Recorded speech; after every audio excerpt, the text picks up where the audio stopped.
హల్లెలూయా అండి. ప్రభు చెప్తున్నారు, రాత్రి వేళ కలుగు భయమునకైనను, పగటి వేళ ఎగురు బాణమునకైనను, చీకటిలో సంచరించు తెగులకైనను, మధ్యాహ్నమందు పాడు చేయు రోగమునకైనను నువ్వు భయపడవద్దు. నీ ప్రక్క 1000 మంది పడినను, నీ కుడి ప్రక్క 10,000 మంది కూలినను ఏ అపాయము నీ యొద్దకు రాదు. అతడు మరి ప్రభు చెప్తున్నారు, అతడు నన్ను ప్రేమిస్తున్నాడు కనుక నేను అతనిని తప్పించదను. అతడు నా నామమును ఎరిగినవాడు కనుక నేను అతన్ని ఘనపరచెదను. నాకు మొరపెట్టగా నేను అతనికి ఉత్తరం ఇచ్చేదను.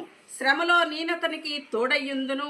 అతనిని విడిపించి గొప్ప చేసేదను. దీర్ఘాయువు చేత అతనిని తృప్తిపరచదనని, మరి రక్షణను కూడా చూపిస్తానని ప్రభు అంటున్నారండి.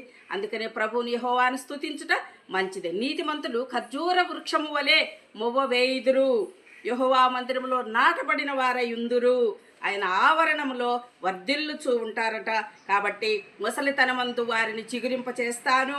సారము కలిగి పచ్చగా ఉండుటకు మరి ఉందురు. యెహోవా రాజ్యము చేయుచున్నాడు. భక్తిహీనులు గడ్డి వల్ల చిగుర్చుతురండి. చెడ్డ పనులు చేయువారందరూ, చెడ్డ పనులు చేయువారందరూ మరి చేయువారందరూ పుష్పించుచుందురు, కానీ వారు త్వరగా కూలిపోతారండి.